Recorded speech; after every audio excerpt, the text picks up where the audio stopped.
मैं शेयर करती हूँ।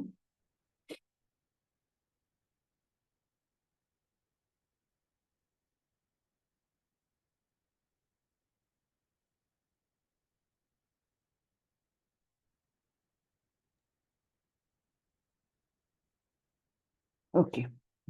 ओम नमो भगवते वासुदेवाय। ओम नमो भगवते वासुदेवाय। ओम नमो भगवते वासुदेवाय।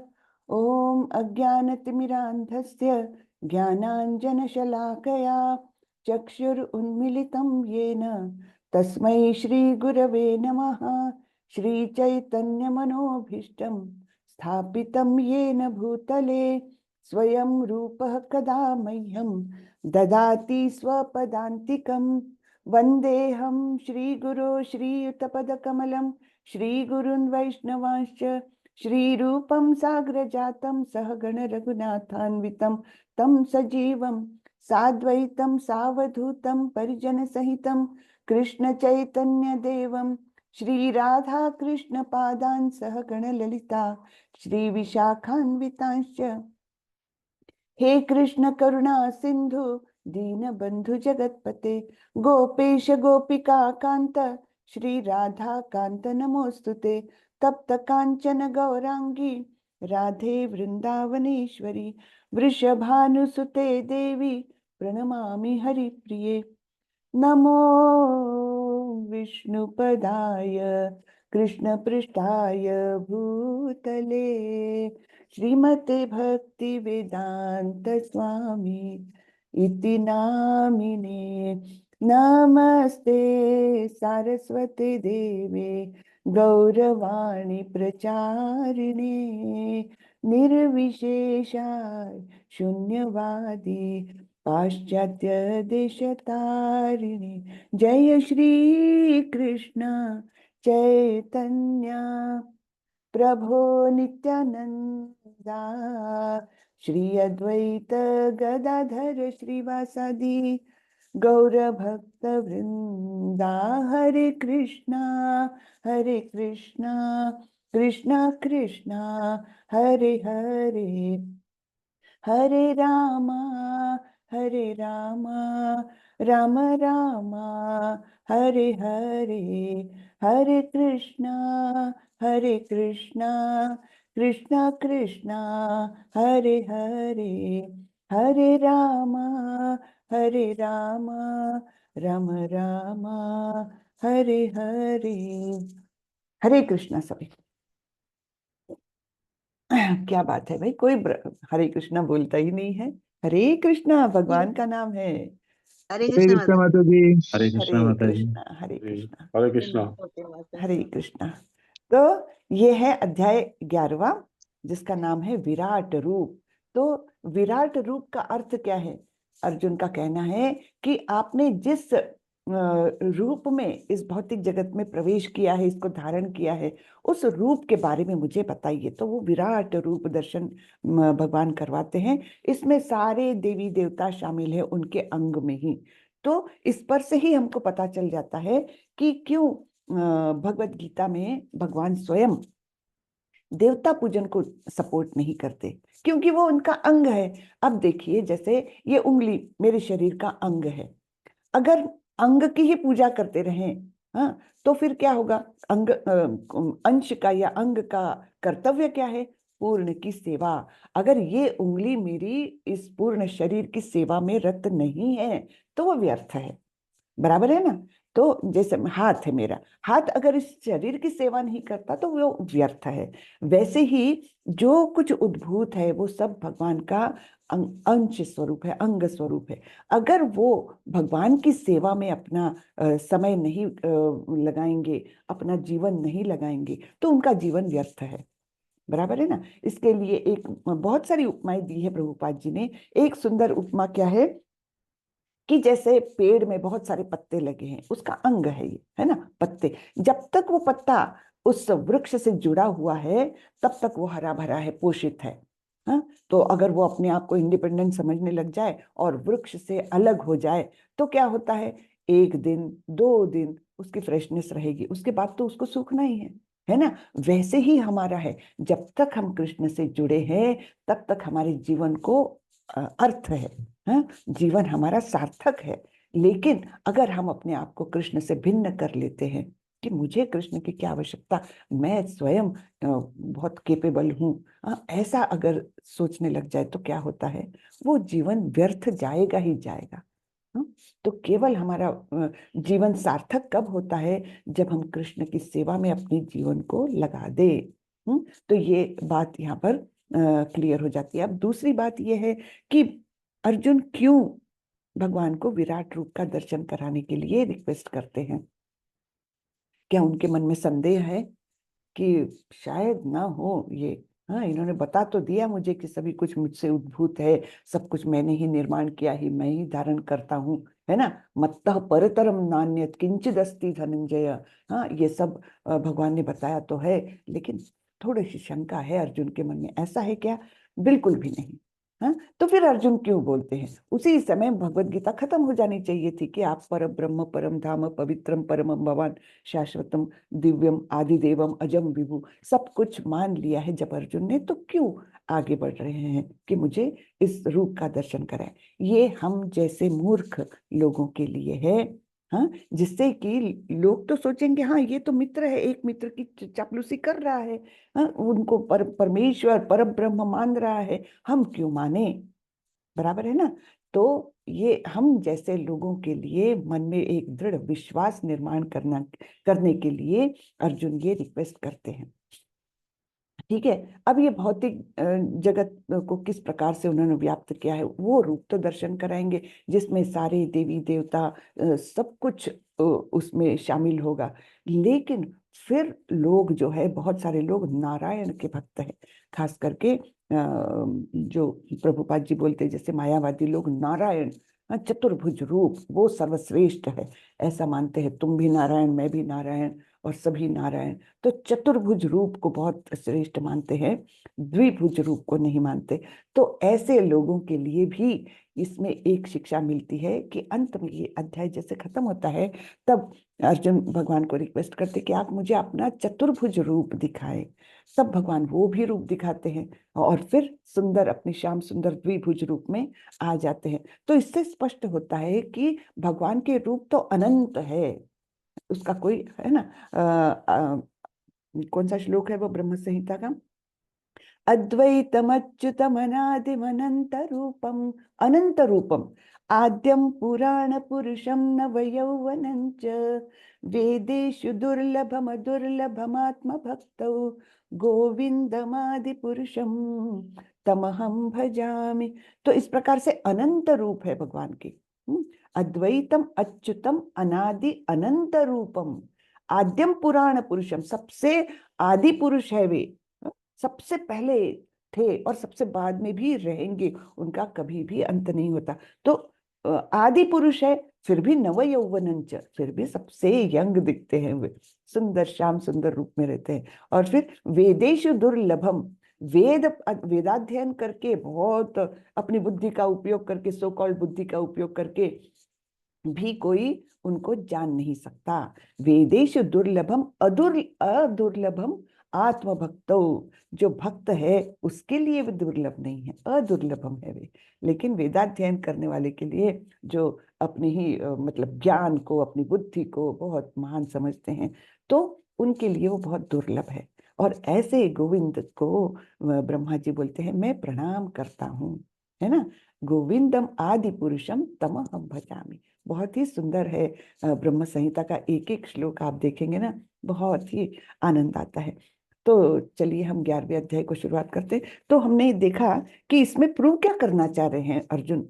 अर्जुन ये प्रूव करना चाह रहे हैं कि सारे ही सृष्टि का सृजन जो है भगवान द्वारा होता है, पालन होता है, और विनाश करता भी वही है। काल रूप जब दिखाते भगवान, तब ये स्पष्ट हो जाता कि सब कुछ, सभी जीवों के, सभी सृष्टि के विनाश करता भी वही है। और तो और वही सभी रूपों के, उनके जितने भी रूप है, अनंत रूप, उन सबके वो ही स्रोत है ना। ये बातें एकदम इस अध्याय में स्पष्ट हो जाती हैं। तो चलिए हम देखते हैं। तो ये यूनिट 2 चल रहा है भक्ति शास्त्री का, आप लोगों का है ना। इसमें हम पढ़ रहे हैं भगवत गीता के अध्याय 7 से लेकर 12 तक, जो भक्ति योग प्रधान अध्याय है। केवल भक्ति के बारे में बताया है। और ये भी अभी तक हमको स्पष्ट हो चुका है कि भक्ति ही सर्वश्रेष्ठ मार्ग है भगवान को पाने का। हाँ, दूसरे मार्ग अधूरे से जाते हैं, कर्म योग, ध्यान योग, ज्ञान योग, ये अल्टीमेटली अगर भक्ति से नहीं मिलेंगे तो वो सफल नहीं है ना। तो अल्टीमेट भगवान को पाने का जो अंतिम चरण है वो केवल भक्ति ही है। तो क्यों ना हम भक्ति से ही शुरुआत करें। तो ये हमको हमारे आचार्यों ने, गुरुओं ने मार्ग दिखाया है भक्ति का, जो सर्वश्रेष्ठ है। भगवान बार बार बताते हैं ये बात, कोई और नहीं, किसी और के कहने में नहीं आने का। यथा रूप जो प्रभुपाद जी ने यथा रूप हमको बातें बताई है, उसके आधार पर हम देखते हैं और श्लोकों के आधार पर देखते हैं कि भक्ति योग को बार बार भगवान बोलते हैं। जैसे 6 अध्याय के अंत में भी बोलते हैं, योगी नाम अपनी सर्वेशा मद्गते नान्तरात्मनः, है ना। तो वही योगी सर्वश्रेष्ठ है जो अंतरंग से मुझे प्रेम करता है। तो ऐसा कौन है, बराबर।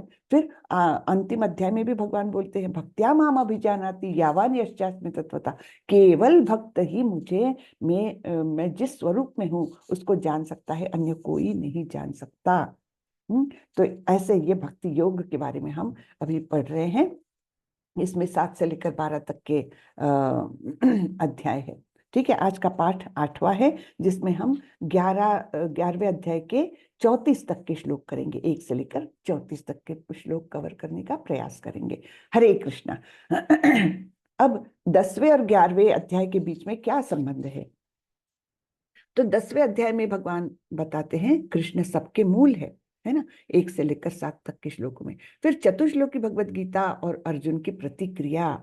तो चतुश्लोकी भगवत गीता में भगवान ने बताया है कि किस प्रकार मुझी से भौतिक और आध्यात्मिक सारे ही जगत उद्भूत होते हैं। अहम सर्वस्य प्रभुवो मत्तः सर्वं प्रवर्तते इति मत्वा भजन्ते माम बुधा भाव समन्विता, ये 8वां श्लोक है ना। तो ऐसा व्यक्ति बुद्धिमान है, ये बोल रहे हैं भगवान, जो मुझे ये इस रूप में जानता है कि मुझी से सब कुछ उद्भूत है। फिर ऐसे लेकर 14 तक के हमने देखे श्लोक, उसमें वो भी श्लोक आया है कि परम ब्रह्म परम धाम, अर्जुन बोलते हैं। हाँ, अर्जुन बोलते हैं कि आप ही परम ब्रह्म हो, परम धाम हो, पवित्रम परमम भवान, शाश्वतम दिव्यम आदिदेवम अजम विभु, ये सब मान लेते हैं। ठीक है ना, ये हमने देखा था।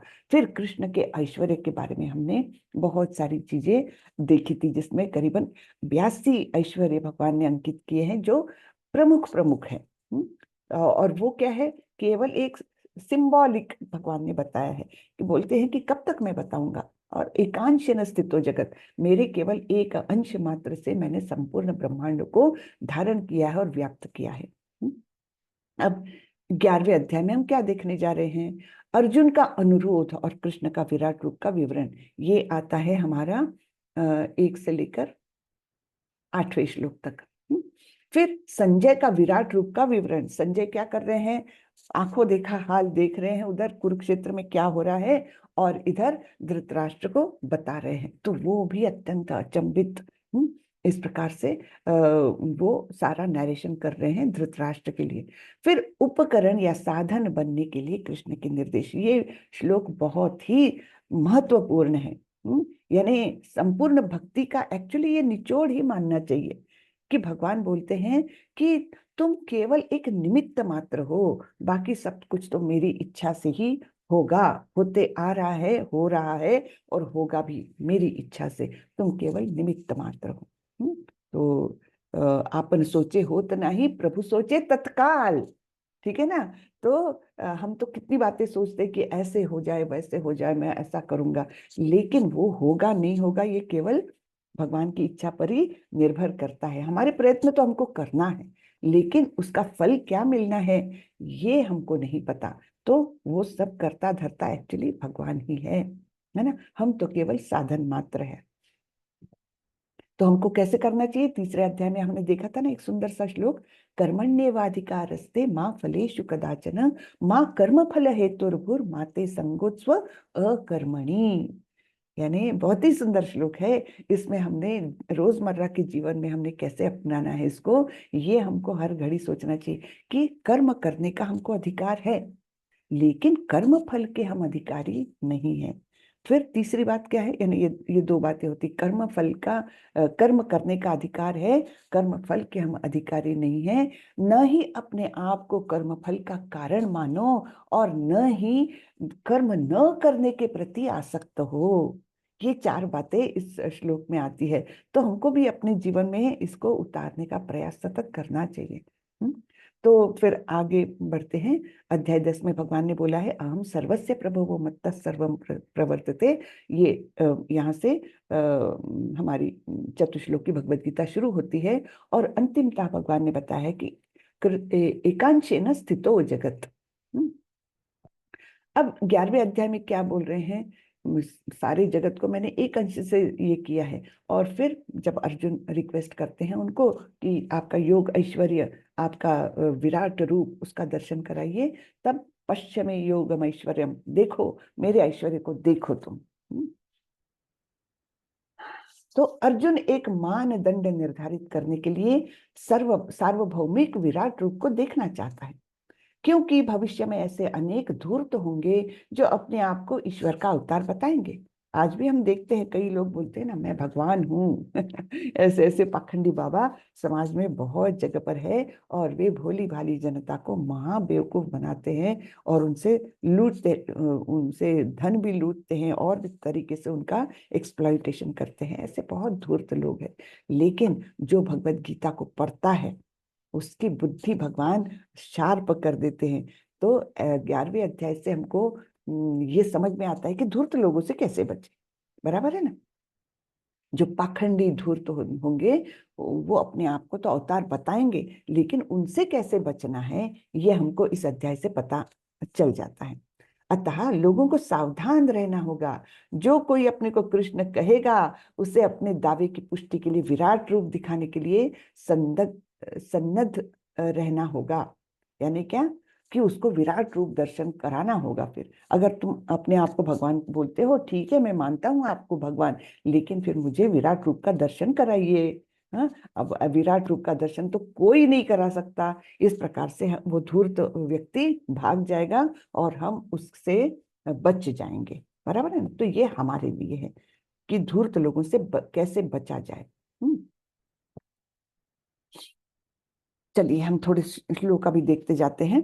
तो अर्जुन बोलते हैं, अर्जुन उवाच मदनुग्रहाय परमं गुह्यम अध्यात्म संजितम यत्त्वयोक्तं वचस्तेन मोहोयम विगतो मम।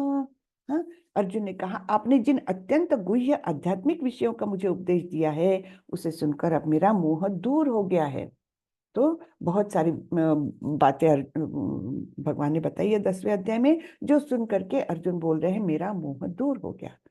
मन में कोई शंका नहीं है कि आप ही परम पिता परमेश्वर हो। ये सब बातें अर्जुन मान लेता है। हाँ, यहाँ पर हम थोड़ा सा तात्पर्य पढ़ लेते हैं प्रभुपाद जी का। तो प्रभुपाद जी बोलते हैं, श्रीला प्रभुपाद की जय। इस अध्याय में कृष्ण को समस्त कारणों के कारण के रूप में दिखाया गया है। तो इस अध्याय से हमको, जैसे पहले भी मैंने बताया कि सभी रूपों के उद्गम है वे, सभी कारणों के कारण है वे। जैसे कि ब्रह्म संहिता में ब्रह्मा जी क्या बोलते हैं, ईश्वर परम कृष्ण सच्चिदानंद विग्रह अनादिरादिर गोविंद सर्व कारण कारणम। तो ब्रह्मा जी बताते हैं कि सर्व कारण कारणम आप ही है। ईश्वर परम कृष्ण, कृष्ण ही परम ईश्वर है। छोटे मोटे ईश्वर तो सभी लोग हैं, हम भी है। हम भी नियंता है अपने अपने घरों के, अपने अपने परिवार के, शायद नियंता है हम भी। तो हम भी छोटे स्वरूप में ईश्वर है, लेकिन परम ईश्वर कौन है? ईश्वर परम कृष्ण। कोई शंका नहीं बचती है जब ब्रह्मा जी ऐसे बोल रहे हैं। और केवल ब्रह्मा जी नहीं, यही उल्लेख अनेक बार शास्त्रों में आता है। तो इस अध्याय में कृष्ण को समस्त कारणों के कारण के रूप में दिखाया गया है, यहाँ तक कि वे उन महाविष्णु के भी कारण स्वरूप है जिनसे भौतिक ब्रह्मांडों का उद्भव होता है। तो महाविष्णु हमने शायद पहले चर्चा की है। महाविष्णु पुरुषावतारों में पहले, है ना। अनेक अवतार है, 6 प्रकार के अवतार लेते हैं भगवान। उसमें जो पुरुषावतार है, 3 पुरुषावतार है। महाविष्णु, जिनको कारणोदकशायी विष्णु भी कहा गया है, फिर गर्भोदकशायी विष्णु, और तीसरे हैं क्षीरोदकशायी विष्णु, जो परमात्मा स्वरूप में सभी जीवों में सब चराचर सृष्टि में जो व्याप्त है, सर्वव्यापी रूप ऐसा उनका क्षीरोदकशायी विष्णु है ना। तो महाविष्णु क्या करते हैं, उनके शरीर के रंध्रों से जो हवा निकलती है, उनके श्वास से जो हवा निकलती है, उसमें अनंत ब्रह्मांडों की निर्मित होती है। अनंत ब्रह्मांडों की निर्मित होती है। और फिर हर ब्रह्मांड में दूसरे पुरुषावतार जो गर्भोदकशायी विष्णु है, वो हर ब्रह्मांड में जाकर स्थित हो जाते हैं, और वहां पर उनके लक्ष्मी जी उनके पैर दबा रही है, और उनके नाभि से वो शेष नाग पर वो लेटे हुए हैं, और उनकी नाभि से कमल की डंडी निकलती है, और उसके ऊपर यानी उस ब्रह्मांड के सर्वोच्च स्थान पर एक ब्रह्मा जी को वे निर्माण करते हैं। ऐसे अनंत ब्रह्मांड है। फिर ब्रह्मा जी को अंतरंग से ज्ञान दिया जाता है कि किस प्रकार से आगे सृष्टि का सृजन करना है ना। तो ब्रह्मा जी हुए सेकेंडरी क्रिएटर, लेकिन भगवान कृष्ण है वो प्राइमरी क्रिएटर। उन्होंने ही पुरुषावतारों को भी निर्माण किया है। तो इस प्रकार यहाँ पर बताया है कि वे महाविष्णु के भी कारण स्वरूप है, सभी कारणों के कारण है ना? कृष्ण अवतार नहीं है, वे समस्त अवतारों के उद्गम है। तो भागवतम में इसका उल्लेख आता है, एते चांश कला पुंसाम कृष्णस्तु भगवान स्वयं इंद्रारि व्याकुलम लोकम मृडयन्ति युगे युगे। क्या बोलते हैं, एते चांश, ये सारे अवतार जो है वो अंश है या तो कलाएं हैं भगवान की। कलाएं यानी विस्तारों के विस्तार, ठीक है। तो अंश है या तो कलाएं हैं, लेकिन कृष्णस्तु भगवान स्वयं, भगवान कौन है, कृष्ण। ये ऐसा श्लोक भागवतम में भी आता है, और भी अनेक जगह पर इसकी पुष्टि होती है कि भगवान कृष्ण ही सभी कारणों के कारण हैं, सभी का उद्गम उन्हीं से है। तो इसकी पूर्ण व्याख्या पिछले अध्याय में की गई है। हाँ, तो आगे बढ़ते हैं। इस प्रकार से यद्यपि अर्जुन का मोह दूर हो गया है, फिर भी वे हम लोगों के लिए, हम सामान्य जनता के लिए, उनको विश्वास दिलाने के लिए कि हाँ कृष्ण ही सभी कारणों के कारण है, ये बताने के लिए ऐसी भगवान से विनती करते हैं कि आप मुझे विराट रूप दर्शन कराइए। ठीक है। भवाप्ययो हि भूतानां श्रुतौ विस्तरशो मया तत्त्वः कमलपत्राक्ष महात्म्यमपि चाव्ययम्। हे कमल नयन, मैंने आपसे प्रत्येक जीव की उत्पत्ति तथा लय के विषय में विस्तार से सुना है, और आपकी अक्षय महिमा का अनुभव भी किया है। एवमेतद्यथा तत्थम् आत्मानं परमेश्वर द्रष्टुम इच्छामि ते रूपम ऐश्वरम पुरुषोत्तम। हे पुरुषोत्तम, हे परमेश्वर, यद्यपि आपको मैं अपने समक्ष आपके द्वारा वर्णित आपके वास्तविक रूप में देख रहा हूँ, किंतु मैं यह देखने का इच्छुक हूँ कि आप इस दृश्य जगत में किस प्रकार प्रविष्ट हुए हैं। मैं आपके उसी रूप का दर्शन करना चाहता हूँ। तो कृष्ण तो समक्ष खड़े थे अर्जुन के, और उनके सुंदर द्विभुज रूप का अर्जुन दर्शन कर पा रहे थे। लेकिन वो, जैसे पहले बताया, कि हम लोगों के मन से भ्रम दूर हो जाए कि केवल ये एक दोस्त की दूसरे दोस्त की चापलूसी नहीं है, केवल उनकी तारीफ नहीं है, ये वास्तविकता है कि भगवान कृष्ण ही सभी कारणों के कारण है, सबसे आदि जीव है। हाँ, ये सब यहाँ पर स्पष्ट हो जाएगा।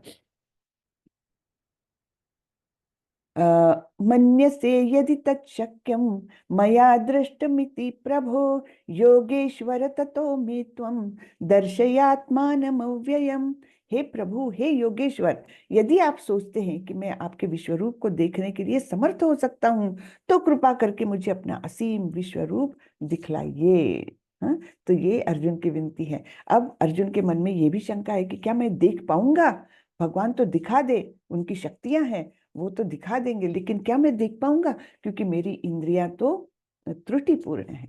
सभी जीवों की सभी इंद्रियां जो है वो त्रुटिपूर्ण होती है। जैसे अगर हमको लगता है, कोई लोग बोलते हैं ना कि भगवान है तो दिखते क्यों नहीं है। तो भाई आपकी देखने की इंद्रिया उतनी क्षमता है क्या? आप तो माइक्रो ऑर्गेनिजम्स भी देख नहीं पाते, है ना? उसके लिए आपको माइक्रोस्कोप लगाना पड़ता है, पता नहीं उसमें भी कितनी बातें दिखती है, और कितनी और भी सूक्ष्म कीटाणु होंगे जो दिखते भी नहीं है माइक्रोस्कोप से भी, कितना भी पावरफुल लगा लो। या फिर दूर की चीजें, यहाँ यहाँ बैठे बैठे मैं इस दीवार के पार का कुछ नहीं देख पाती। क्यों? क्योंकि ये मेरी आंखों में शक्ति नहीं है कि मैं इस दीवार को पार करके बाहर का देख पाऊं, है ना? या यहाँ से एक 200 मीटर दूर पर कुछ चीज है, मैं नहीं देख पाती। क्यों? मेरी इंद्रियां त्रुटिपूर्ण है, इसलिए। तो फिर इन त्रुटिपूर्ण इंद्रियों के आधार पर हम सोचते हैं कि भगवान हमें दिखते क्यों नहीं है?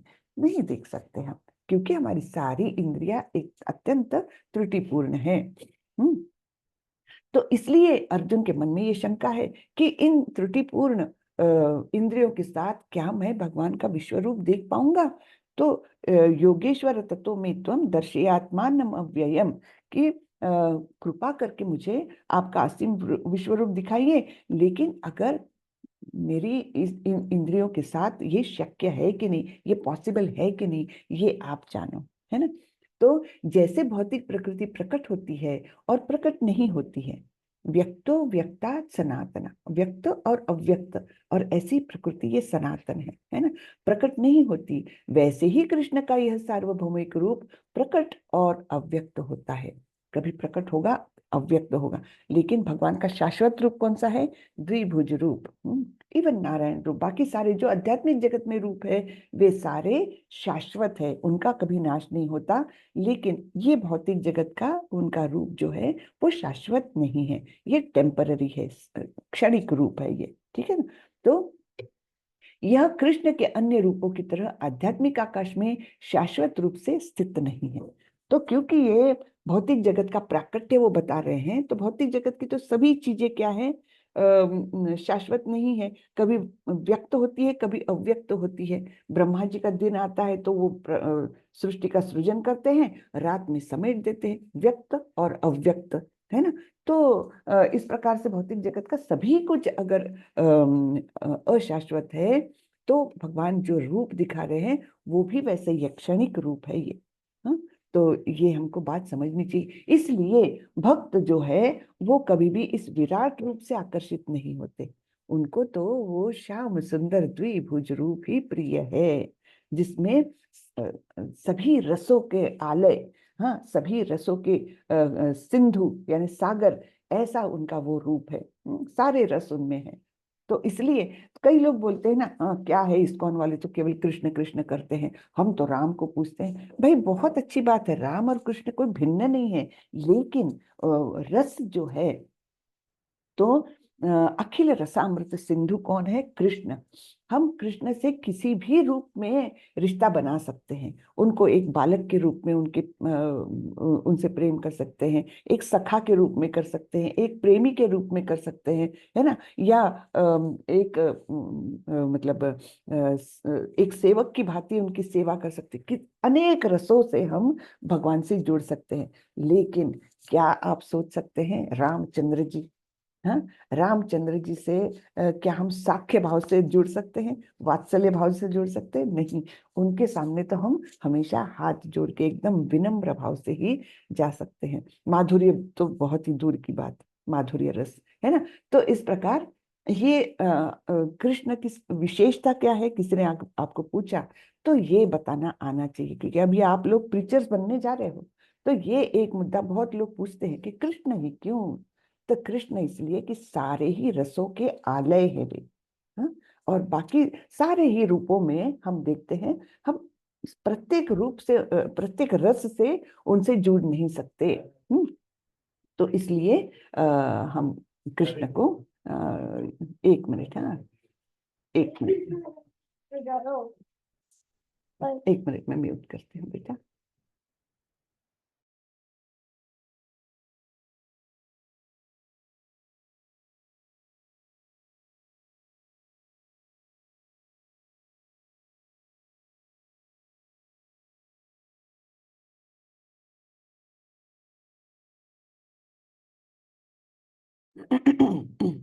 सॉरी। तो ये अन्य रूपों की तरह आध्यात्मिक आकाश में शाश्वत रूप में स्थित नहीं है, ये भौतिक जगत में एक प्राकृतिक के रूप में उन्होंने दिखाया हुआ है।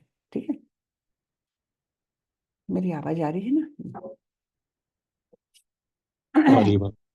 हाँ, विश्व रूप, विराट रूप या विश्व रूप भगवान का विशाल सार्वभौमिक रूप, जिसे निर्विशेषवादी द्वारा बहुत सराहा जाता है। तो ये किनके लिए विशेष है? ये जो निर्विशेषवादी है उनके लिए ये रूप बड़ा विशेष है। ये भगवान का शाश्वत रूप नहीं है। यह भौतिक सृष्टि के अवयवों के बाद भगवान की सर्वोच्च इच्छा से प्रकट होता है। हम्म तो ये केवल वो इच्छा करते हैं तो प्रकट होता है। और अगर वो इच्छा करते हैं, हमको इंद्रिय उतनी वो देते हैं, तो ही हम उसको देख सकते हैं। जिस प्रकार से अर्जुन को उन्होंने एक दिव्य आंखों का आंखें दी थी। तो इस प्रकार से ये भगवान की सर्वोच्च इच्छा से प्रकट होता है। विराट रूप आध्यात्मिक आकाश में प्रदर्शित भगवान का शाश्वत रूप नहीं है, यह भगवान की एक भौतिक अभिव्यक्ति है। तो यहाँ पर हमको क्लियर हो जाता है कि ये जो हम देखने जा रहे हैं विराट रूप, ये कोई उनका शाश्वत रूप नहीं है, और इसलिए इसके प्रति आकर्षण जो है वो भक्तों को नहीं रहता। हाँ, ये जानकारी के लिए आवश्यक है कि भगवान ही सभी कारणों के कारण है। मंदिर में अर्चा विग्रह या पूजा करने योग्य देवता नवजातों के लिए भगवान की एक समान अभिव्यक्ति है। हाँ?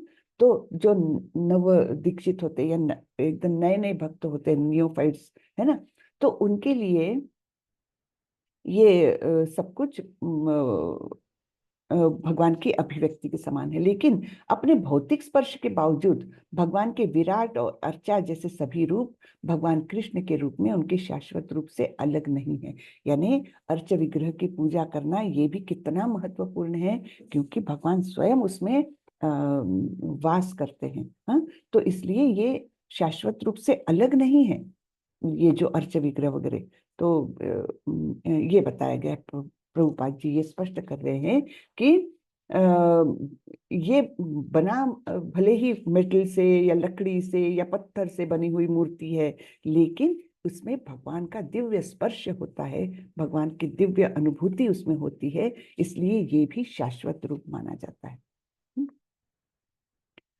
फिर आगे भगवान बोल रहे हैं, दिव्यम ददाति ददामि ते चक्षु पश्चिमी योग ऐश्वर्यम, किंतु तुम मुझे अपनी इन आंखों से नहीं देख सकते, अतः मैं तुम्हें दिव्य आंखें दे रहा हूं, अब मेरे योग ऐश्वर्य को देखो। तो ये 8वें श्लोक में बोल रहे हैं। इसके पहले भगवान बताते हैं कि तुमको मैं नाना रंगों वाला, ऐसा ये सैकड़ों हजारों प्रकार के दैवी और विविध रंगों रूपों वाला ऐसा मैं ऐश्वर्यपूर्ण रूप में तुमको दिखाने जा रहा हूँ, जिसमें तुम क्या क्या देखोगे। उसमें सभी आदित्यों, वसुओं, रुद्रों, अश्विनी कुमारों, सारे ही देवताओं को तुम एक साथ देख सकते हो। हाँ, और फिर तुम जो भी देखना चाहो उसको तत्क्षण मेरे इस रूप में तुम देख सकते हो। ऐसा कितना ये दिव्य रूप होगा, आप सोचिए। हम सोचते हैं कि हाँ, हम भी तो अभी इतनी प्रगति कर ली है साइंस ने कि हम घर में बैठ करके अमेरिका का दृश्य देख पा रहे हैं, स्पेस में भी कुछ हो रहा है हम देख पा रहे हैं, कितने हम एडवांस है। लेकिन यहाँ पर तो देखिए, भगवान बोलते हैं भूतकाल, वर्तमान काल, भविष्य काल, जो तुम देखना चाहो तत्क्षण इसको इसी रूप में तुम देख पाओगे, है ना। तो आप सोचिए ये कितना दिव्य ऐसा रूप होगा। तुम जो भी देखना चाहो उसे तत्क्षण मेरे इस शरीर में देखो। तुम इस समय तथा भविष्य में भी जो देखना चाहते हो उसको इस यह विश्व रूप दिखा सकता है। यहाँ एक ही स्थान पर चर अचर सब कुछ है। तो इस अब हमको कंसाइज इंफॉर्मेशन मिल गई कि भगवान के दिव्य विराट रूप में हमको क्या दिखने वाला है। तो सब कुछ भूत भविष्य वर्तमान सब कुछ दिखने वाला है अर्जुन को। हाँ, अब ये सोचिए इस रूप का दर्शन कौन कौन कर पा रहे हैं। सैनिक तो हजारों हैं, करोड़ों सैनिक खड़े हैं, तो क्या वह सब दर्शन कर पा रहे हैं इस विराट रूप का? नहीं, क्योंकि उनके पास दिव्य दृष्टि नहीं है। अब यहाँ पर अर्जुन को तो भगवान दिव्य दृष्टि दे रहे हैं, और वहां पर संजय, जिनको व्यास मुनि ने दिव्य दृष्टि दी हुई है, वे हस्तिनापुर में बैठ करके कुरुक्षेत्र का हाल देख रहे हैं, उनके पास भी दिव्य दृष्टि दी हुई है। इसलिए संजय भी इस विराट रूप का दर्शन कर पा रहे हैं। ठीक है ना। और इसके अलावा देवी देवता जो मतलब इससे एकदम विचलित भी होते हैं एक क्षण में, और देखने के लिए उत्सुक भी है, वो भी आते हैं, महर्षि लोग भी आते हैं, वे इस रूप का दर्शन कर पाते हैं। ठीक है ना। तो लिमिटेड ही लोग हैं जो इस रूप का दर्शन कर पा रहे हैं, ना कि जो करोड़ों सैनिक उस कुरुक्षेत्र में खड़े हैं वो नहीं कर पा रहे हैं। तो अतः मैं तुम्हें दिव्य आंखें दे रहा हूं, अब मेरे योग ऐश्वर्य को देखो। न तुमाम शक्य से द्रष्टुम अनेनैव स्वचक्षुषा दिव्यम ददाति मे ददामि ते चक्षुः पश्य मे योगमैश्वरम। हाँ, तुम अपनी इन आंखों से मुझे नहीं देख सकते, इसलिए मैं तुम्हें दिव्य आंखें दे रहा हूं। 11.8 का आशय पढ़े, एक साथी के साथ चर्चा करें कि भगवान ने अर्जुन को अपने विश्वरूप को देखने के लिए आवश्यक शक्ति क्यों दी। तो 11.8, तो इसके लिए ज्यादा ये नहीं करेंगे, यहीं पर आप लोग बता दीजिए, अभी ब्रेकआउट रूम नहीं करती हूँ मैं, यहीं पर आप थोड़ा सा ये पढ़ करके बताना चाहेंगे, जो भी बताना चाहेंगे हैंड रेस करके मुझे बताएं कि क्यों आवश्यक शक्ति क्यों दी अर्जुन को। तो थोड़ा सा ये पढ़ लीजिए तात्पर्य।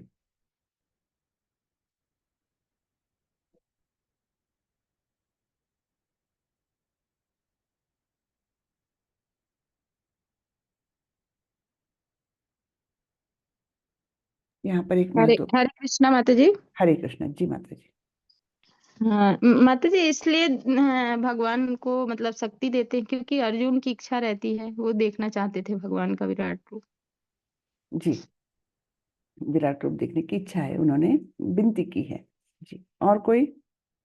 यहाँ पर एक बहुत महत्वपूर्ण वाक्य आया है, देखिए शुरुआत में ही भगवान प्रभुपाद जी क्या बताते हैं, शुद्ध भक्त को उनके दो भुजी रूप के अतिरिक्त अन्य किसी भी रूप में देखने की इच्छा नहीं है।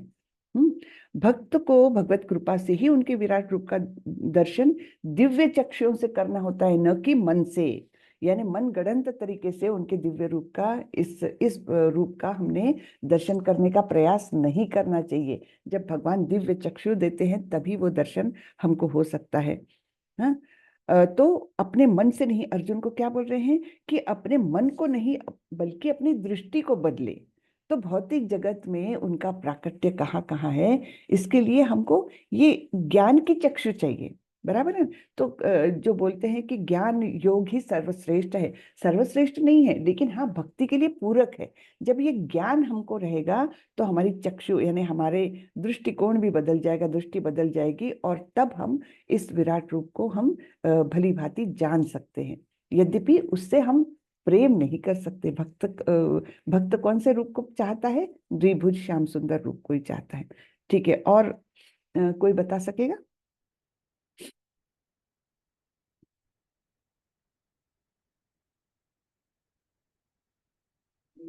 एक और महत्वपूर्ण बात यहाँ पर प्रभुपाद जी बताते हैं, सभी बातें महत्वपूर्ण होती है लेकिन ये हमने नोटिस करना चाहिए। कोई बता सकेगा, दूसरे पैरे में ही है। हेलो, हरी बोल माता जी। हरे कृष्णा, आपकी आवाज नहीं आ रही है प्रभु, बहुत कमजोर आ रही है आवाज। माता जी, उन्होंने और एक कहा है कि जो भगवान के भक्त हैं वो भगवान के माधुर्य रूप से मतलब लविंग पिक्चर से अट्रैक्ट होते हैं, ना कि उनके ऐश्वर्य रूप से। इसलिए उनका जो श्याम सुंदर रूप है वही देखना चाहते हैं। जी, तो यहाँ पर बताया गया है, प्रभुपाद जी बताते हैं कि उनसे प्रेममय संबंध भक्त बनाना चाहता है। और इस प्रेममय संबंध में जैसे यशोदा मैया, उनको तो पता ही नहीं था कि ये भगवान है ना, मानना ही नहीं चाहती थी, यद्यपि उनको वो ब्रह्मांडों का दर्शन कराया था भगवान ने, लेकिन वो क्या सोचती थी, मुझे ही कुछ भ्रम हो गया, मैंने ही कुछ गलत देख लिया है। लेकिन वो भगवान है या वो उनमें एक्स्ट्राऑर्डिनरी कुछ सामर्थ्य है, ये वो नहीं मानती थी। वो क्या समझती थी यशोदा मैया, अगर मैं इनको नहीं खिलाऊंगी, इस कान्हा को नहीं खिलाऊंगी मैं, तो ये कमजोर हो जाएगा, इसलिए मुझे इसको खिलाना, इसका रक्षण करना, इनको पालन पोषण करना ये बहुत आवश्यक है। तो यशोदा मैया क्या सोचती थी कि ये बच्चा मुझ पर डिपेंडेंट है, एक्चुअली सभी पूर्ण विश्व तो उन पर डिपेंडेंट है, लेकिन ये क्यों होता है?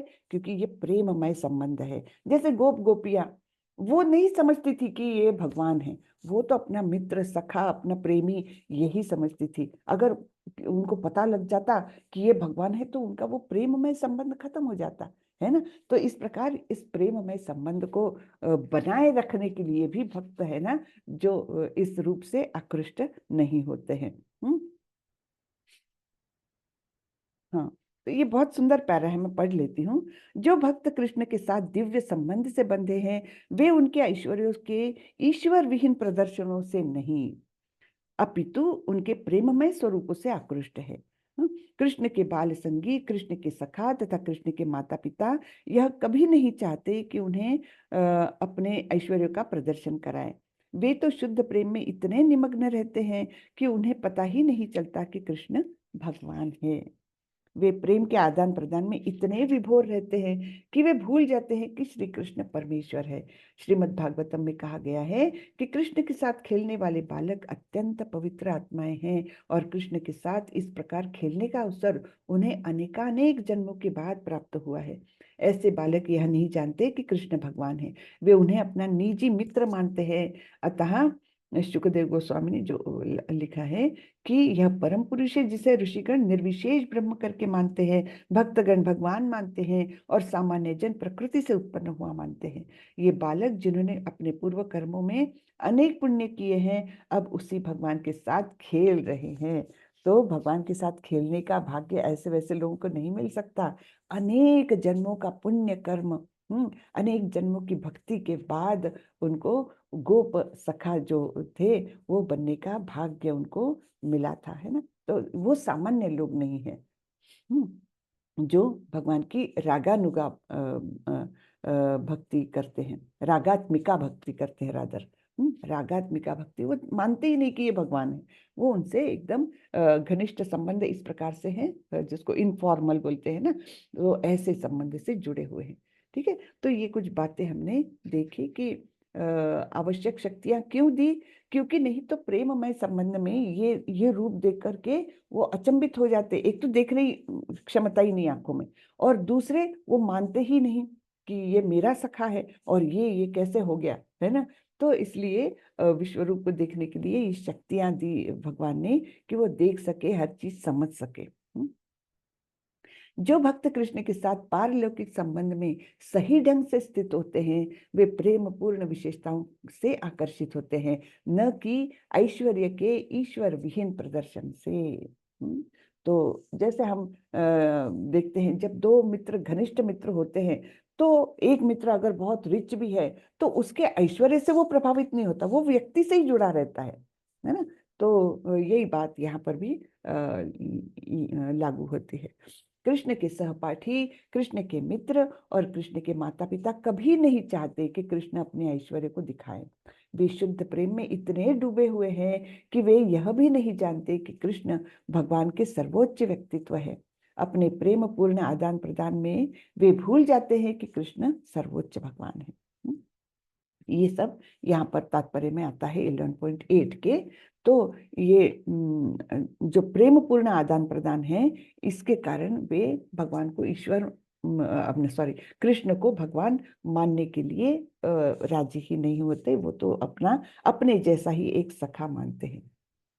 जो लोग वास्तव में भगवान कृष्ण को समझने में रुचि रखते हैं और जो अर्जुन के नक्शे कदम पर चलते हैं, उन्हें समझना चाहिए कि कृष्ण ने न केवल सिद्धांतिक रूप से खुद को सर्वोच्च के रूप में प्रस्तुत किया, बल्कि वास्तव में खुद को सर्वोच्च के रूप में प्रकट भी किया। तो केवल खुद बोल नहीं रहे कि हम सर्वस्य प्रभवो मत्तः सर्वम प्रवर्तते, हाँ, कि मुझी से सब कुछ उद्भूत है, केवल बोल नहीं रहे हैं, हाँ, बल्कि वे प्रकट भी कर रहे हैं यहाँ पर। तो इस प्रकार का ये उनका भव्य दिव्य रूप, जो सारे देवी देवताओं को अपने अंग स्वरूप में दिखा रहे हैं भगवान। हाँ, और देखिए ना, यहाँ पर अग्नि है, काल स्वरूप में है यहाँ पर, और कोई देवता अग्नि ये कर रहे हैं, विनाशकारी अग्नि। तो इस प्रकार से अनेक देवी देवता उनके स्वरूप में समाविष्ट है, ये यहाँ पर दिख रहा है। तो हम थोड़ा सा पढ़ते हैं। अब संजय नरेट कर रहे हैं, संजय को भी सब रूप दिख रहा ही है। तो क्या बोलते हैं, संजय उवाच एवमुक्त्वा ततो राजन् महायोगेश्वरो हरिः दर्शयामास पार्थाय परमं रूपमैश्वरम्। तो अनेक रूपों से सुसज्जित, अनेक अलंकार और दिव्य शस्त्र, इनसे सुसज्जित ऐसा ये दिव्य रूप भगवान ने दिखाया। परमम रूपम ऐश्वर्यम, रूप का ऐश्वर्य दिखाया। कैसा है ये रूप, अनेक वक्त्र नयनम अनेकाद्भुत दर्शनम अनेक दिव्याभरणम दिव्यानेकोद्यतायुधम दिव्य माल्याम्बरधरम दिव्य गंधानुलेपनम सर्वाश्चर्यमयम देवम अनंतम विश्वतोमुखम। अर्जुन ने उस विश्व रूप में असंख्य मुख, असंख्य नेत्र तथा असंख्य आश्चर्यमय दृश्य देखे। यह रूप अनेक दैवी आभूषण से अलंकृत था और अनेक दैवी हथियार उठाए हुए था। अलंकार भी अनेक है और अनेक शस्त्र भी है उनके हाथ में। यह दैवी मालाएं तथा वस्त्र धारण किए था और उस पर अनेक दिव्य सुगंधियां लगी थी। यह सब कुछ आश्चर्यमय, तेजमय, असीम तथा सर्वत्र व्याप्त था। तो इससे हमको स्पष्ट क्या होता है कि केवल देखने की क्षमता के लिए नहीं, ये रूप मल्टी डायमेंशनल है, कि जिसमें उनको सुगंधि भी महसूस हो रही है, अर्जुन को और इवन संजय को। हाँ, तो ये है ना, यहाँ लिखा है ना कि अनेक दिव्य सुगंधियां लगी थी। तो इस प्रकार से वो वातावरण कैसा होगा, आप सोचिए, आंखों के सामने लाने का प्रयास करें हम कि इतना दिव्य रूप, दिव्य भव्य रूप जो पृथ्वी से लेकर आकाश तक सर्वत्र व्याप्त है। कहीं ऐसा नहीं है जगह कि जहां पर ये रूप का अंश नहीं है, सर्वत्र व्याप्त है। और तो और उसमें से सुगंध भी आ रही है। तो ये मल्टी डायमेंशनल ऐसा ये भव्य दिव्य रूप अर्जुन को और संजय को देखने मिल रहा है। दिवि सूर्य सहस्रस्य भवेद्युगपदुत्थिता यदि भासदृशी सा स्याद् भासयस्तस्य महात्मनः, भासस्तस्य महात्मनः। ठीक है, यदि आकाश में हजारों सूर्य एक साथ उदय हो तो उनका प्रकाश शायद परम पुरुष के इस विश्व रूप के तेज की समता कर सके।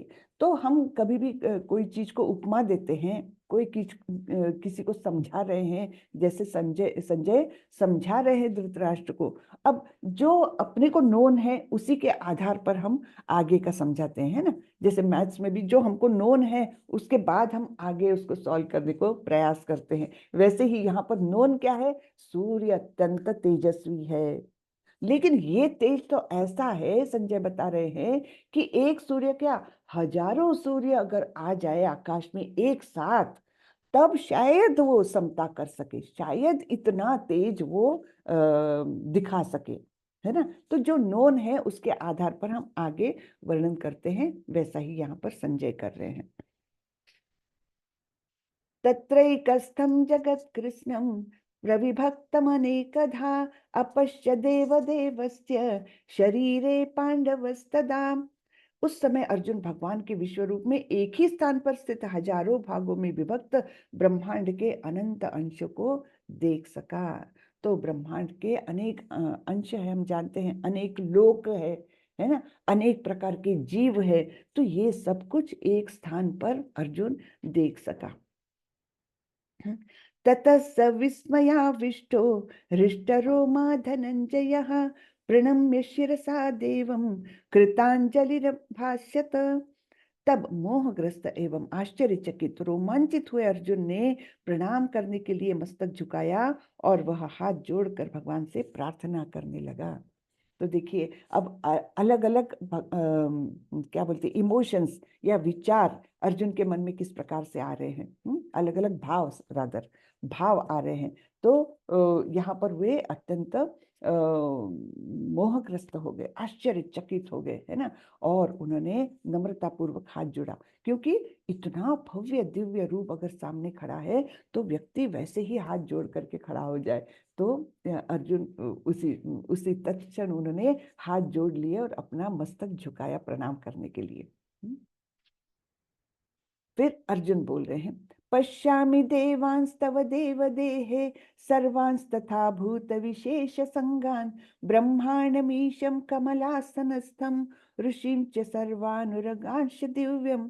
अर्जुन ने कहा, हे भगवान कृष्ण, मैं आपके शरीर में सारे देवताओं तथा अन्य विविध जीवों को एकत्र देख रहा हूँ, एक साथ सबको देख रहे हैं। मैं कमल पर आसीन ब्रह्मा, शिव जी तथा समस्त ऋषियों एवं दिव्य सर्पों को भी देख रहा हूँ। तो यहाँ से क्लियर क्या हो जाता है कि ब्रह्मा शिव जैसे महान देवता भी अधीन है भगवान के, उनके ही अंग स्वरूप है। ये यहाँ पर एकदम बात क्लियर हो जाती है ना, कि कमल पर आसीन ब्रह्मा जी भी दिख रहे हैं, शिव जी भी दिख रहे हैं, सारे देवी देवता दिख रहे हैं, सारे ऋषि गण भी दिख रहे हैं। अनेक बाहुरुदर उदरवक्त्र नेत्रम पश्यामि त्वां सर्वतोऽनंत रूपम नान्तं न मध्यम न पुनस्तवादिम पश्यामि विश्वेश्वर विश्वरूपम। हे विश्वेश्वर, हे विश्वरूप, मैं आपके शरीर में अनेकानेक हाथ, पेट, मुंह तथा आंखें देख रहा हूँ, जो सर्वत्र फैले हैं और जिनका अंत नहीं है। आप में न तो अंत दिखता है, न मध्य और न आदि।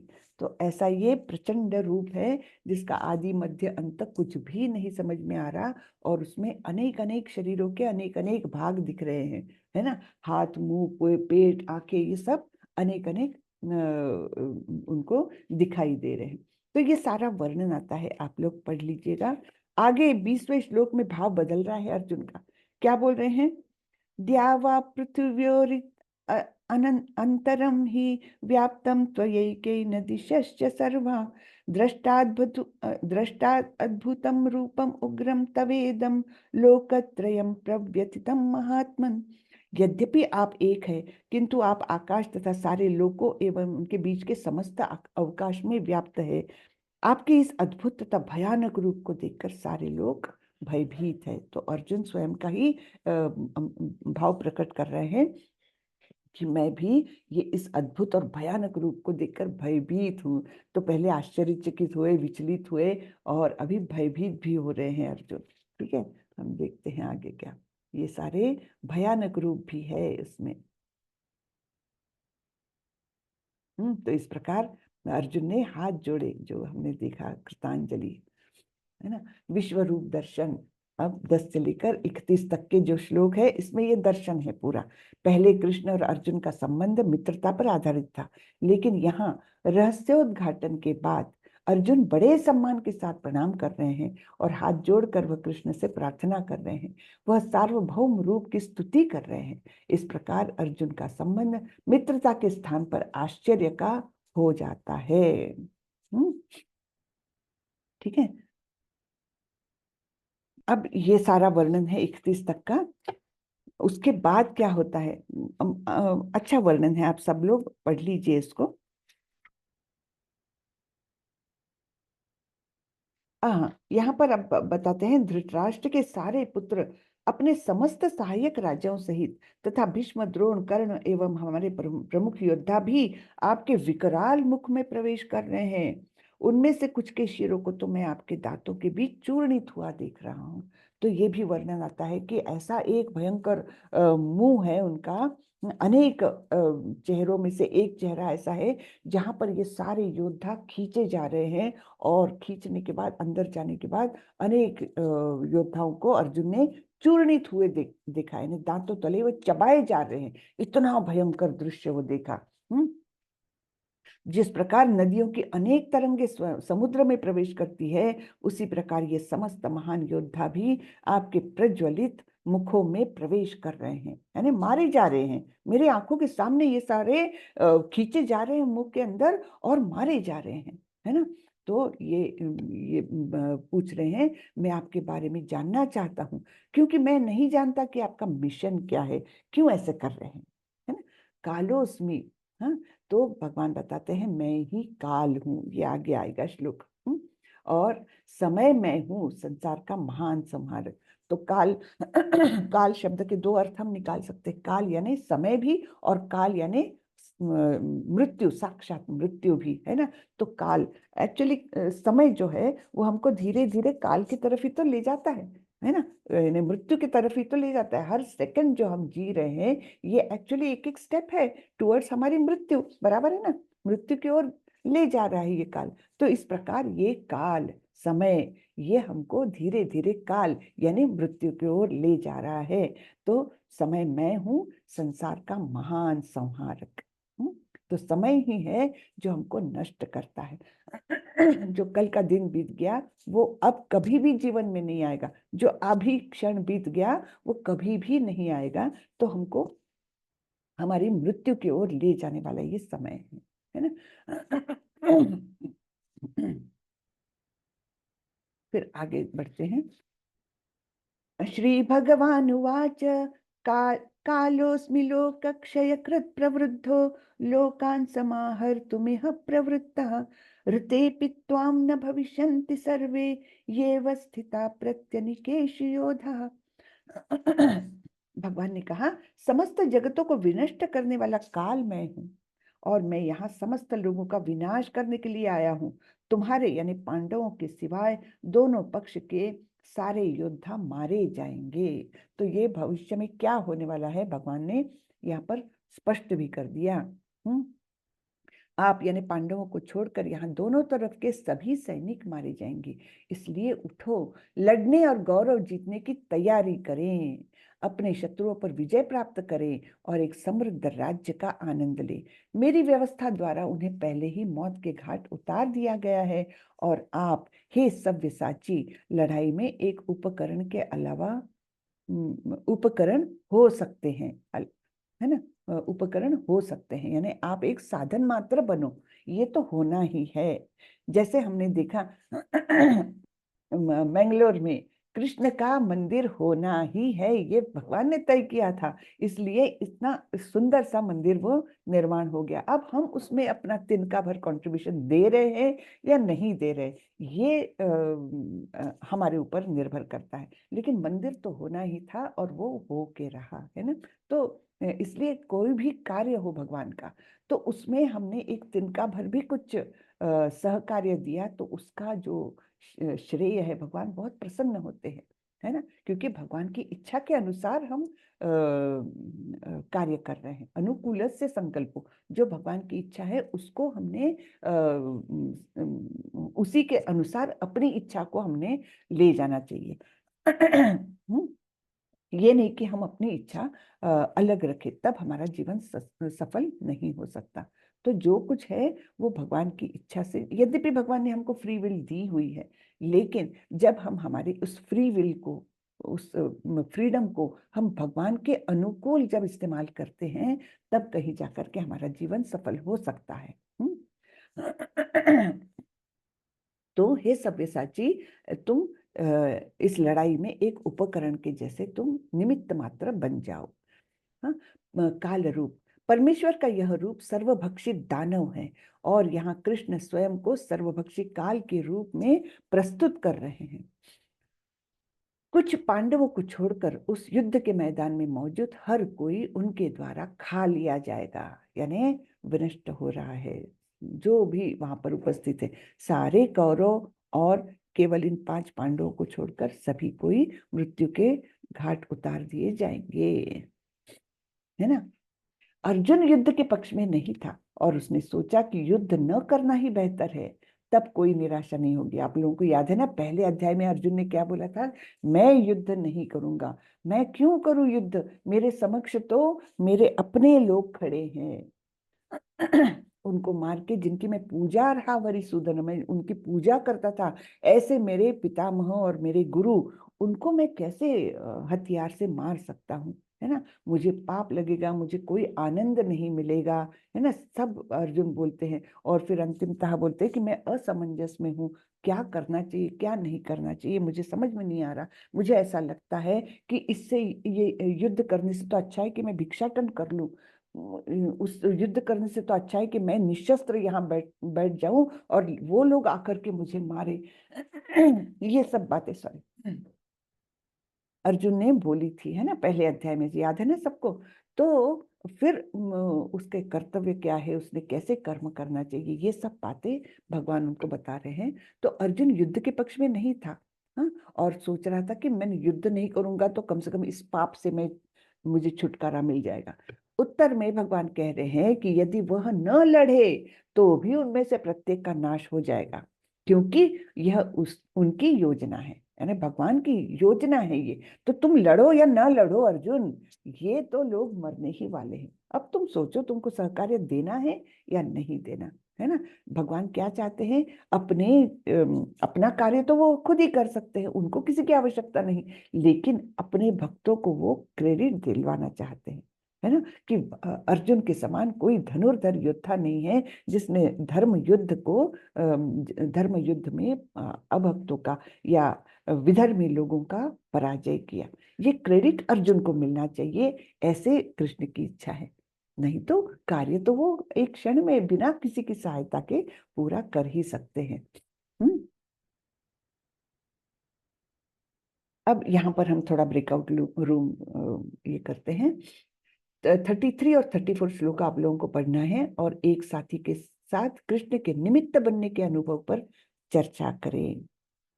तो 33 और 34 पर पढ़ना है, जिसमें बोलते हैं, अतः उठो, लड़ने के लिए तैयार हो और यश अर्जित करो, अपने शत्रुओं को जीतकर संपन्न राज्य का भोग करो। ये सब मेरे द्वारा पहले ही मारे जा चुके हैं, और सव्यसाची तुम तो युद्ध में केवल निमित्त मात्र हो सकते हो। ये आप लोगों को पढ़ना है। मैं ब्रेकआउट रूम्स करती हूँ। कितने लोग हैं अभी प्रेजेंट? 11, 11 में से 3 गए, 8 लोग हैं। 2 ही ग्रुप्स बनाती हूँ, ठीक है।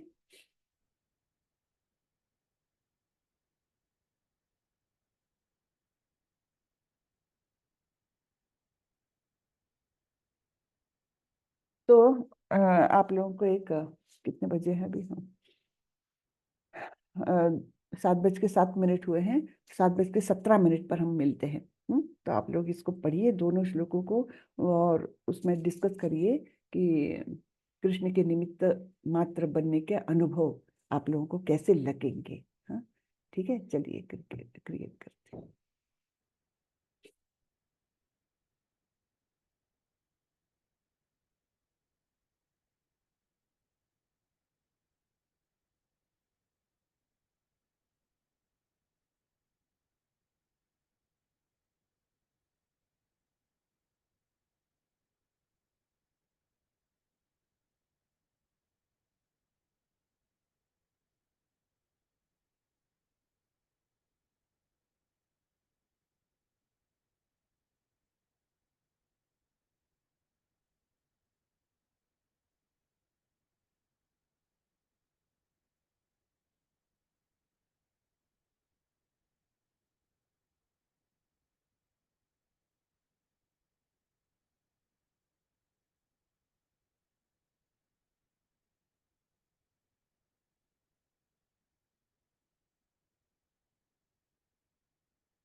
हरे कृष्ण प्रदीप प्रभु, मैं आपको रूम 2 में जी भेज माता रही जी। हूँ जी।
हरे कृष्ण प्रभु, बल्लहरी प्रभु, आप अभी ज्वाइन किए क्या?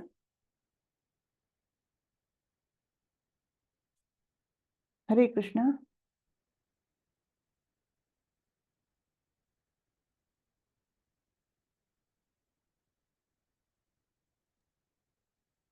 नहीं है माता जी, हरे कृष्ण। हम ही हैं। निकल गए हो? अच्छा अच्छा। आए थे और मैंने जैसे बोला तो निकल गए हो, एग्जिट कर गए।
हरे कृष्णा।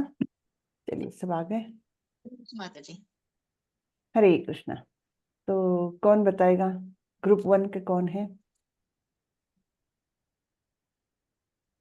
हरे कृष्ण, ग्रुप 1 से कौन बताएगा कौन से महत्वपूर्ण पॉइंट्स उनको मिले हैं? हाँ, हरे कृष्णा माता जी। हरे कृष्ण माता जी। पता नहीं, मेरे को याद नहीं ग्रुप कौन सा 1 था या 2 था, लेकिन एक ग्रुप में मतलब मैं थी। अच्छा, जी ठीक है, जी। बताइए। तो इसमें मतलब 33 34 लगभग लगभग एक ही है। तो भगवान इसमें मतलब मतलब हमको चाहिए कि जैसे अर्जुन पहले युद्ध न करने के लिए मतलब वो कर रहे थे ना, बहुत सारे कारण दे रहे थे कि ऐसा होगा, वंश का विनाश होगा, ये होगा वो होगा।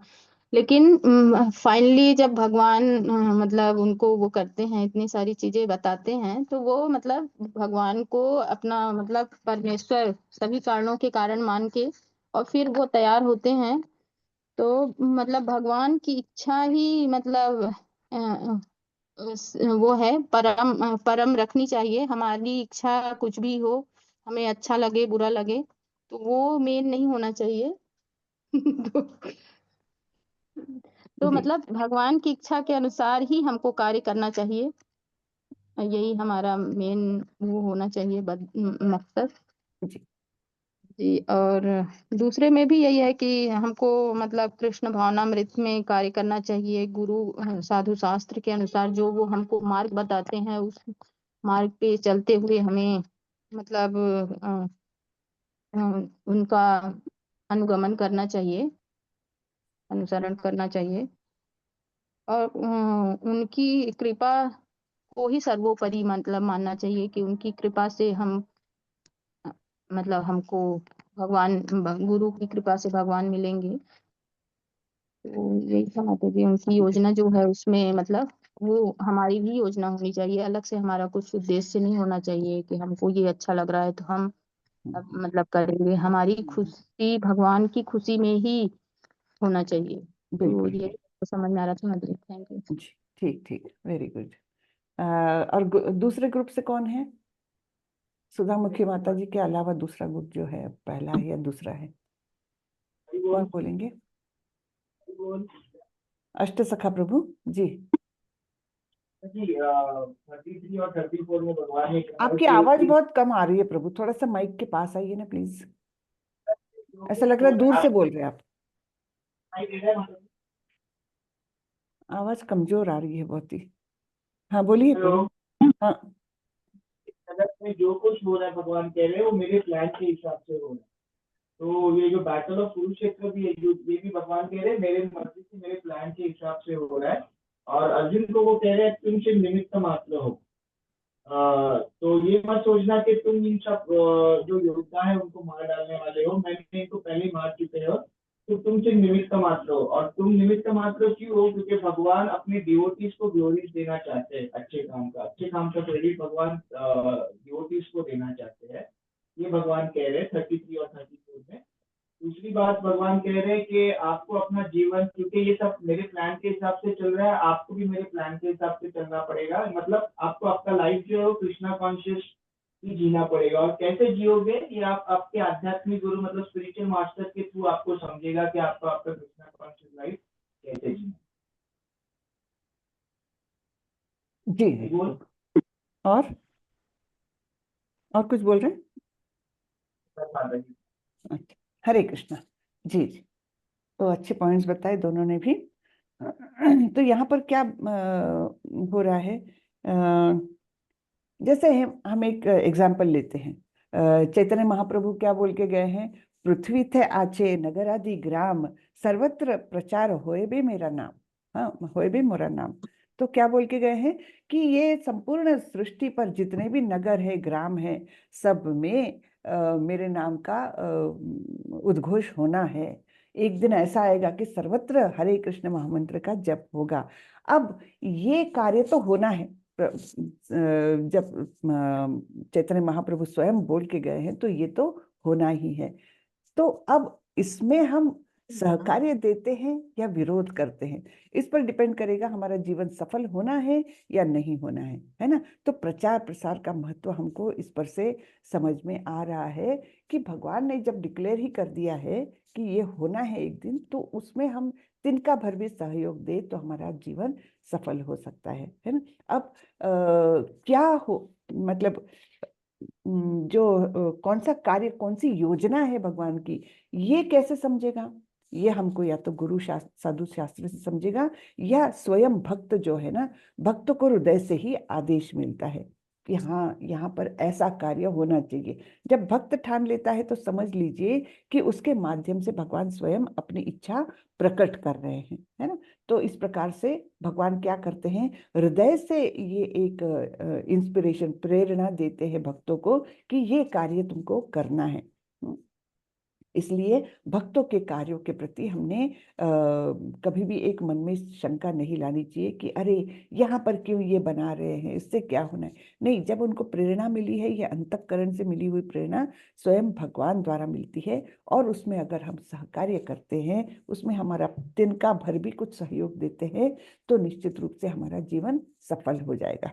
अब यहाँ पर ये भी बताया है कि जीव को तो 84 लाख योनियों में से घूमते रहना पड़ता है, लेकिन जब ये मनुष्य जन्म मिलता है, दुर्लभम मानुषम जन्म है ना, तो ये दुर्लभ ऐसा मनुष्य जन्म जब मिला है, तब केवल कृष्ण भावनामृत ही एक ऐसा सहारा है, भक्ति ही एकमात्र ऐसा सहारा है जिससे हम इस भौतिक बंधनों से मुक्त हो सकते हैं, है ना। तो और उसके लिए भगवान के आदेशों का अनुपालन करना ये महत्वपूर्ण एक ये है।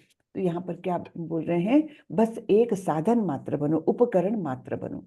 यंत्र तो गलत वो आया है गूगल ट्रांसलेशन में, तो बस एक साधन मात्र या उपकरण मात्र तुम बनो, क्योंकि ये तो होना ही है, तुम युद्ध करो या ना करो, ये तो होना ही है। और भगवान ने कब ठाना, कई लोग बोलते हैं ऐसे कैसे आपके भगवान है कृष्ण कि उन्होंने इतने लोगों का संहार करवाया। तो भगवान ने अपने तरफ से देखो अनेक प्रयास किए कि किसी प्रकार से कौरव मान जाए। तो स्वयं वो दूत बन के गए थे पांडवों के दुर्योधन के पास कि किसी प्रकार से ये युद्ध टल जाए, कि चलो भाई तुम पूरा राज्य नहीं देना चाहते, आधा राज्य दो। दुर्योधन नहीं माने। अच्छा आधा राज्य नहीं, 5 गांव ही सही दे दो, क्षत्रिय है वो अपना गुजारा कैसे करेंगे, 5 गांव ही सही दे दो छोटे छोटे। तो दुर्योधन नहीं माना, बोला कि मैं तो सुई की नोक पर आने लायक जमीन भी मैं उनको नहीं दूंगा।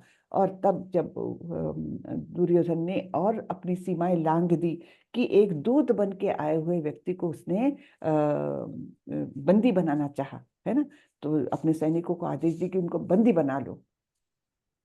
तब भगवान ने उनको अपना अंश मात्र विश्वरूप दर्शन भी कराया था कि अभी तो संभल जाओ। हाँ, भगवान नहीं चाहते किसी का विनाश हो, लेकिन अभी तो संभल जाओ, विश्व रूप का दर्शन भी कराया था आंशिक। लेकिन फिर भी दुर्योधन ने क्या समझा, क्या कि ये तो जादूगर है, कुछ तो भी मुझे भ्रमित कर रहे हैं, है ना। तो यद्यपि भीष्म और द्रोण उसको उस समय समझा रहे थे, फिर भी दुर्योधन नहीं माना। और तब फिर जाकर के भगवान ने डिसाइड कर लिया अब तो युद्ध होकर के रहेगा। इसलिए ये युद्ध होना उनकी इच्छा से हो रहा है। आपने चाहे आपने सोचे होत नहीं, प्रभु सोचे तत्काल। तो प्रभु ने सोचा और वो युद्ध हुआ। अब उसमें आप सहकार्य दे रहे हो या नहीं दे रहे हो, ये आपकी इच्छा है ना। तो अपना जीवन सफल बनाने के लिए हमको भगवान के कार्यों में सहकार्य देना ही चाहिए। आगे बढ़ते हैं। यही अपने भक्तों के साथ भगवान के व्यवहार की सुंदरता है। कभी कभी भगवान अपने भक्तों से जितना श्रेय लेते हैं उससे अधिक श्रेय देते हैं। तो बहुत सुंदर बात है ये भगवान की कि अपने भक्तों को वो सब क्रेडिट देना चाहते, श्रेय देना चाहते हैं। उदाहरण के लिए कुरुक्षेत्र के युद्ध के मैदान में भगवान कृष्ण ने केवल निर्देश देकर युद्ध किया था। कृष्ण ने शस्त्र उठाया ही नहीं था। उन्होंने शपथ ली थी कि मैं इस युद्ध में शस्त्र नहीं उठाऊंगा, मैं केवल अपनी बातें बताऊंगा और अर्जुन का सारथ्य करूंगा। तो फिर भी युद्ध का श्रेय अर्जुन को ही था। निमित्त मात्रम भव सव्यसाचिन। तो इस प्रकार से भगवान क्या करते हैं, अत्यंत दयालु भगवान ये अपने भक्तों को श्रेयस कर बताना चाहते हैं। सभी दुनिया के सामने उनको श्रेय देते, क्रेडिट देते हैं। ठीक है ना। सब कुछ भगवान द्वारा व्यवस्थित किया गया था, लेकिन जीत का श्रेय अर्जुन को दिया गया था। इसी तरह कृष्ण भावनामृत आंदोलन में सब कुछ भगवान चैतन्य की भविष्यवाणियों के अनुसार हो रहा है, लेकिन इसका श्रेय भगवान चैतन्य के ईमानदार सेवकों को जाता है। हाँ, तो यानी प्रभुपाद जी बता रहे हैं कि ये श्रेय मेरा नहीं है कि मैंने अपने जीते जी 108 मंदिर, भव्य मंदिर अनेकानेक देशों में स्थापित किए, इतने हजारों लोगों को भक्ति में लाया, जो अत्यंत घृणित कार्य में भी लगे हुए थे, हिप्पीस थे, उनको भी उनका जीवन शुद्ध करके उनको भक्ति में लाया। ये सब कुछ मेरा श्रेय नहीं है, ये तो चैतन्य महाप्रभु की भविष्यवाणी के अनुसार हो रहा है, उसमें मैं एक निमित्त मात्र हूँ। ये एक उनका क्या बोलेंगे, नम्रता देखिए यहाँ पर प्रभुपाद जी व्यक्त कर रहे हैं, है ना। और मतलब श्रेय मुझे दे रहे हैं लोग कि प्रभुपाद ने इतने मंदिर बनाए, लेकिन ये वास्तविक श्रेय मेरा नहीं, ये तो भगवान की इच्छा ही है। ये यहाँ पर प्रभुपाद जी बता रहे हैं, है ना। तो हरे कृष्ण, इस प्रकार ये आज का सत्र हमारा खत्म होता है। श्रीला प्रभुपाद की जय। केवल उनके मार्गदर्शन के कारण हम सब कुछ ये सब कुछ समझने का अभी प्रयास कर रहे हैं, है ना। नहीं तो कौन भगवत गीता पढ़ता है। लेकिन प्रभुपाद जी ने ये इतना सुंदर इस्कॉन नामक जो संस्था बनाई है, उसके माध्यम से और तो और नाम निष्ठादास प्रभु जी ने हमको ये ऑनलाइन पाठ्यक्रम का जो सुविधा उपलब्ध कराई है, उसके कारण हम अपने अपने घर में बैठ करके, सुविधा से बैठ करके इस पाठ्यक्रम को पढ़ रहे हैं, है ना। ये सब उनकी ही कृपा है। श्रीला प्रभुपाद की जय। हरे कृष्ण। किसी को कुछ पूछना है तो पूछिए, नहीं तो हम अभी खत्म करते हैं। जी प्रभु। अष्ट सखा प्रभु।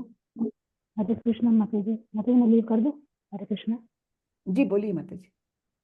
मैं लीव कर दूं अभी एक क्लास? मैंने जो नोट्स कर दो उसका फॉर्म अटेंडेंस मैंने डेट डाला है। हाँ मैंने एक कर बार दिया। ये मैं कहा एक बार अनाउंस कर देना, आज किया नहीं आपने। अच्छा, अटेंडेंस फिल कर दीजिए आप सभी। अटेंडेंस फॉर्म आ गया है कि ग्रुप में शेयर कर दिया चैट बॉक्स में, सभी आप अटेंडेंस डाल दीजिए। हरे कृष्ण माता जी। हरे कृष्ण। जी माता जी। माता जी ये पूछना था कि बोला हम जरा सा काम करते हैं तो तुरंत ऐसा लगने लगता है कि हाँ हम बहुत अच्छा काम कर रहे हैं, सब लोगों से मतलब घमंड सा आने लग जाता है। ये सब कैसे खत्म होएगा? ये देखिए क्यों क्यों ऐसा घमंड आता है, क्योंकि हम अपना आइडेंटिफिकेशन ही गलत करते हैं। हम अपने आप को देह मतलब मानते हैं। कंट्रोल करने की कोशिश करते हैं पर कुछ ना कुछ ऐसा हो जाता है। हाँ, तो उसको जो टाइम ऐसे लोग लगेगा होते हैं माता जो जी। बिल्कुल पूजा नहीं करते, उनके प्रति ये सोचने में आता है कि देखो हम कर रहे हैं, इन लोगों को कैसे नहीं सूझ रहा है कि पूजा करना चाहिए या नहीं करना चाहिए। जी माता जी, ये तो हमारे मतलब हमारे ऊपर इतने कलमश भरे हुए हैं, ये सब अहंकार और भेदभाव कि वो नहीं कर रहा, मैं कर रही हूँ, मैं कितनी श्रेष्ठ हूँ, है ना। तो ये सब तो धीरे धीरे जाएगा, जैसे जैसे हम हरि नाम का जप करते जाएंगे, हाँ, और बहुत श्रद्धा पूर्वक, बहुत कंसंट्रेशन से करते जाएंगे, तब ये सारी बातें धीरे धीरे धुलने लगेगी। चेतो दर्पण मार्जनम, धीरे धीरे उसकी सफाई होगी। हाँ, केवल सोचने से नहीं होगी, उसको शुद्धिकरण की प्रक्रिया, प्यूरिफिकेशन ऑफ हार्ट, वो जैसे जैसे होगा तब ये दूजा भाव निकल जाएगा और लोगों के प्रति सिंपथी रहेगी कि ये नहीं सोचना चाहिए कि अरे ये तो नहीं कर रहा, मैं कर रही हूँ, लेकिन हमने सोचना चाहिए अरे इसको भी भगवान मार्ग दिखा दे, है ना, कि उसको भी ये चांस दे दे कि वो भी हरि का नाम ले सके। तो ये भावना बदल जाती है ना, कि मैं कर रहा हूँ वो नहीं कर रहा, इसमें तुच्छता का भाव आए। लेकिन अगर हम करुणा के भाव से हर एक को देखें कि अरे उसको भी जो मुझे सुख मिल रहा है भगवान का नाम लेकर, उनको भी सबको मिले, तो ये करुणा का भाव वो परिवर्तित हो जाएगा, जैसे जैसे हमारी अंतःकरण की शुद्धता होती जाएगी। बराबर है ना। होगा जी वो, माता जी। होगा, लेकिन टाइम लगेगा। उसके लिए हमको अपना दृढ़ विश्वास बनाए रखना है। और जैसे जैसे देखिए, जैसे जैसे हमारी शुद्धता होती जाती है ना, तो ये अनावश्यक विचार जैसे ही मन में आता है, यार ये देखो वो क्या कर रहा है, वो अनावश्यक विचारों को हम उसी समय खंडित कर सकते हैं। उसी समय कि अरे मेरे मन में ये ऐसा कैसा विचार आ रहा है, खंडित कर सकते हैं, उसको निगेट कर सकते हैं। लेकिन उसके लिए थोड़े समय देना होगा, क्योंकि हमारे अंदर जो अनेक अनेक जन्मों के कलमश भरे हुए हैं, वो कोई आसानी से निकलने वाले नहीं है। हाँ, तो हरि नाम का जप करिए, धीरे धीरे धीरे सब वो और माता जी हाँ, नाम जब जैसे एक जगह बैठ के या फिर अपन कहीं बिजी हो कुछ काम में तो चल फिर के कर सकते हैं क्या? बिल्कुल नहीं करना चाहिए चल फिर के।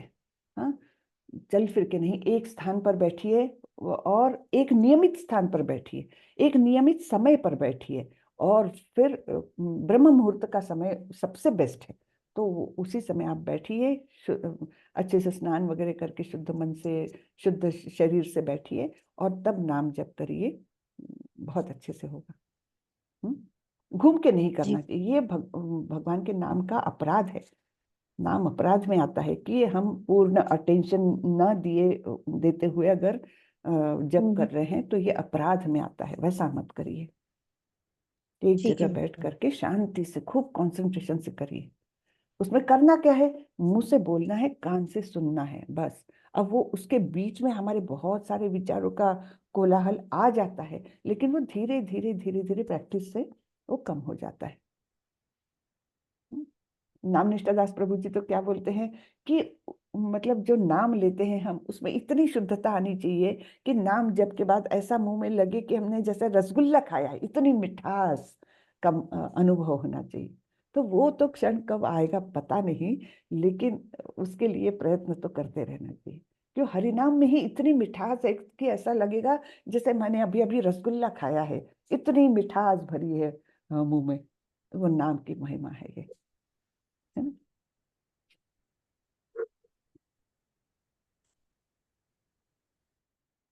हरे कृष्णा, किसी को कुछ पूछना है? हरे कृष्णा माता जी। जी। माता जी आपको तो आती होगी मिठास, क्योंकि आवाज आपकी बहुत मीठी वैसे नहीं। नहीं ना, अभी कहाँ अभी तो बहुत दिल्ली आती दूर होगी, है। थोड़ी बहुत आती होगी। हाँ, थोड़ी बहुत कभी कभी आभास हो जाता है, डेफिनेटली, है ना, कभी कभी, लेकिन वो हमेशा नहीं आता। तो वो तो प्रयत्न करते रहना पड़ेगा, बहुत समय लगेगा उसको, लेकिन जो कुछ मिल रहा है वो भी बहुत आनंददायक है। तो अल्टीमेट तो हाँ कितना आनंददायक होगा ये नहीं, है ना, जी ये जी। सोचने की बात है।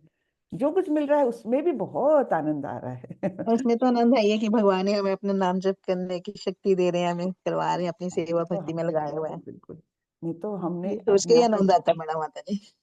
तो हम तो कितने पतित है, ये तो भगवान की कृपा है, कृपा गुरु ही की है ना उनकी कृपा है आपसे। कि हम इस मार्ग पर आए हैं। बाकी कुछ भी नहीं, हमारा श्रेय नहीं है उसमें कुछ भी, ये तो हाँ जी हाँ केवल जी। उनकी अहेतु की कृपा है। हम्म। जो इतना सुंदर मार्ग हमको मिला है, कम से कम। मैं तो भगवान से डेली प्रे करती हूँ, जैसे हमें अपनी भक्ति में लगाए, सबको अपनी भक्ति में लगाए, हाँ, सब यस, हटकर वहां को अपनी सेवा में भक्ति में बिल्कुल लगाए। बिल्कुल, ये बात बिल्कुल आपने बहुत अच्छी कही कि हमने ये प्रार्थना करनी चाहिए कि मुझ पर तो आपने कृपा की, मुझे मुझे कम से कम इस मार्ग पर लाया है। यार अभी तो मेरा हाँ जी। शुद्धिकरण होने में बहुत समय है, लेकिन कम से कम आई तो हूं मैं, और हाँ फिर तो ऐसी ही कृपा हमें पता भगवान तो आप चला है सब पर कुछ करें, भगवान के बारे में। है ना। जी, Hare Krishna. Hare Krishna. Thank you so much. Hare Krishna. तो चलिए आज का सत्र यहीं खत्म करते हैं। हरे वांछा कृष्ण माता जी, कल्पतरु। बहुत गुरु। जी, कृपा प्रभु कुछ बोलना है? तो जी बस माता जी एक बार बस दंडवत प्रणाम कर। हाँ, प्रणाम प्रभु, धन्यवाद, प्रणाम। वांछा कल्पतरुभ्यश्च कृपा सिंधुभ्यैव देव च पतितानां पतितानां पावनेभ्यो पावनेभ्यो वैष्णवेभ्यो नमो नमः। वैष्णवेभ्यो अनंत कोटि वैष्णव अनंत वृंद की कोटि जय, वैष्णव श्रीला की जय, प्रभुपाद की प्रभुपाद जय। की जय। तो हमारा कल भी सेशन होगा, मैंने जैसे पिछली बार भी बताया था, कल भी हमारा क्लास होगा यही टाइम पर, रोज के टाइम पर, और फिर अगले हफ्ते भी होगा। तो यानी 2 सेशंस में अब अपना ये सत्र खत्म हो जाएगा। उसके बाद में माता जी कब लेनी है एग्जाम? मैं डेट्स भूल गई। क्या चीज माता जी? अपन रिटर्न एग्जाम कब लेने वाले हैं?